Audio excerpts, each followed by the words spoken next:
I'm Deborah Norville, sitting in tonight for Nancy Grace. What happened to Holly Bobo, a beautiful nursing student, only 20 years old, kidnapped in broad daylight? Bobo last seen being forced into the woods with a mystery man, and tonight she's still missing without a trace, despite an award that has now been more than tripled to $80,000. For the latest on this mystery case, we go to Alexis Tereszchuk, a reporter with Radar Online. Hi, Alexis. What's the latest tonight? Hi, Deborah. Well, this is just a terrible tragedy. Holly has been missing for almost a week now. And in fact, authorities were searching the lakes near her house this morning. They were looking apparently for a body.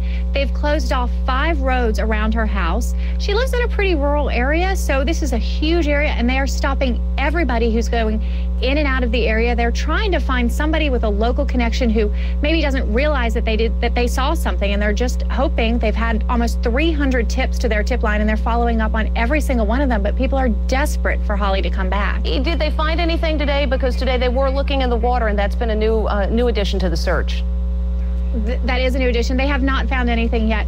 And you mentioned that there is some evidence. There was blood found at the house, and there was also some duct tape. I spoke with the Tennessee Bureau of Investigation. It was found on the road near Holly's house, not at her house. They would not comment on whether or not there was blonde hair on it, but it has been reported that there was, and they're not saying if it is hers or not, but it's definitely something that's raised some suspicion.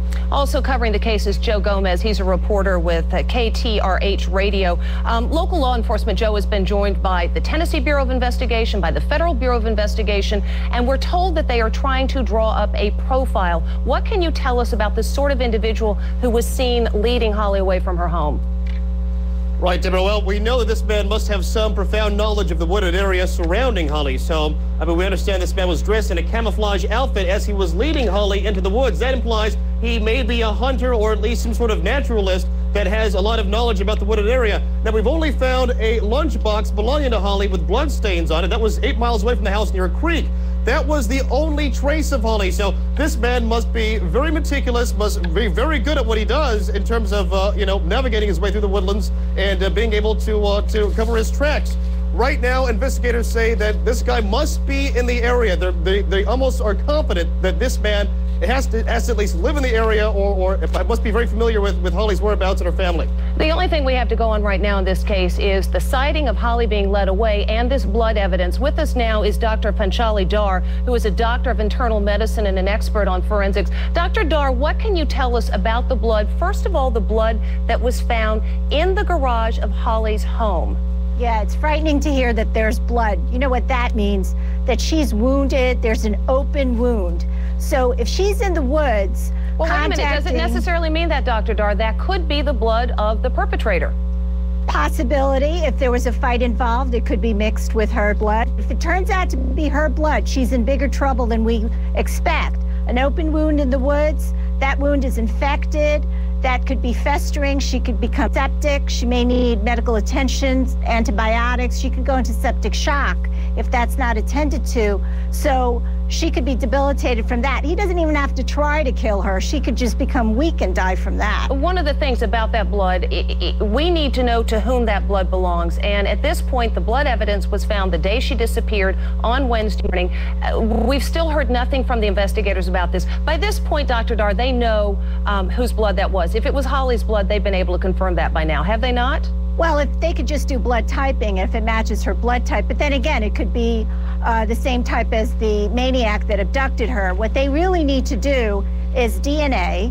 Once they get the DNA, which is going to take a couple of days to do, to absolutely get positive DNA evidence, match it to her mother, match it to her brother, her parents, and her items of clothing so that we confirm it's Holly's blood and Holly's DNA. Well, then we have proof that that blood in front of the house is Holly's blood from an injury, from some sort of struggle. In the meantime, the search for Holly, the search for the man who led her, has taken on epic proportions for this small area in Tennessee. With us right now is Tammy Ramey, a friend of the Bobo family who has been out in the woods searching for Holly.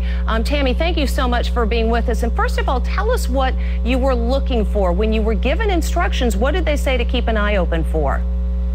They told us to look for anything that should not belong in the woods, candy wrappers, cigarette butts, items that maybe came out of a purse, just anything that was not right. And did you find anything when you were out looking? No. I personally did not find anything.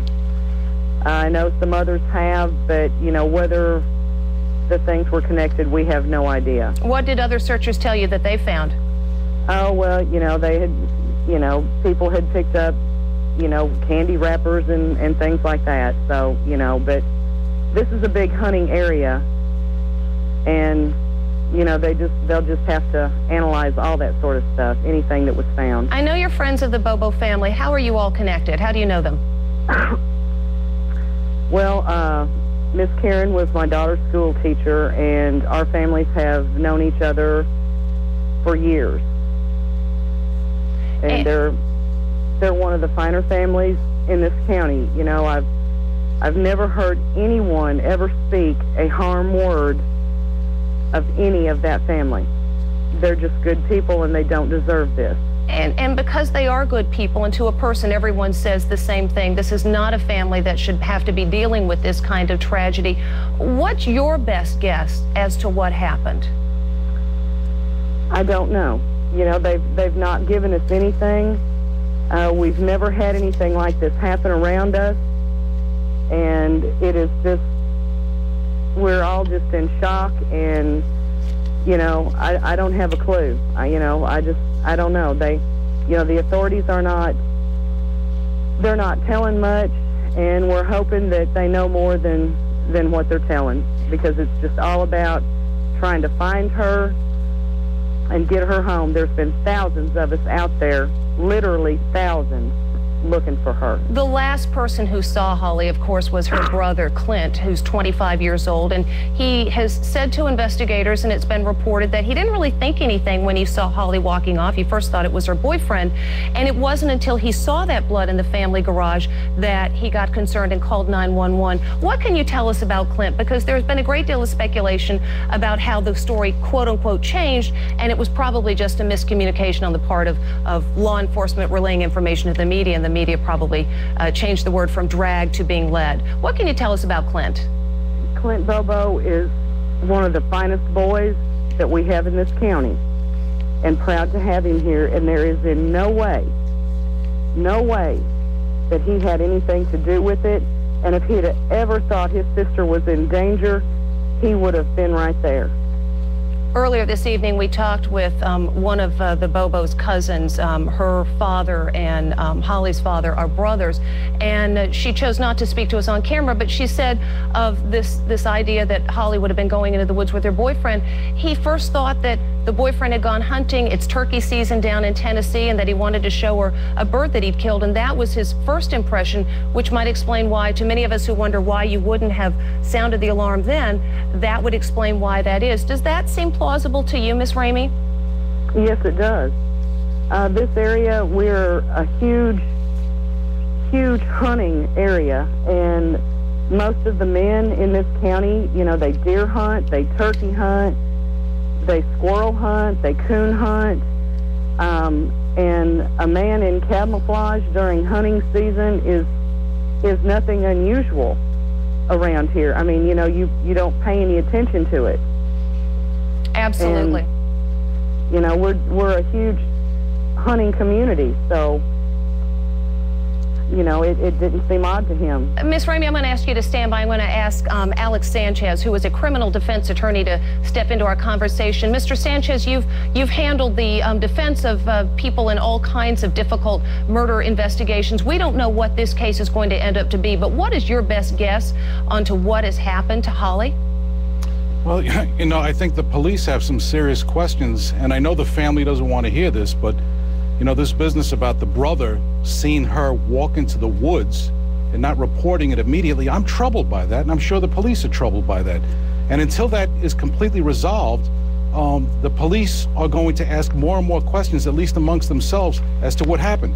I find it incredible, though, that some camouflage person could simply disappear like a phantom without a trace at all. I'm sure there's been track dogs going into the woods. What happened to this girl? There's some serious outstanding questions here. As we go to a break, and we'll follow up on that, we'll take a look at what the terrain in this part of Tennessee looks like, and it's easy to understand how someone could seemingly vanish in plain sight in this very densely wooded area. We'll be back with more right after this.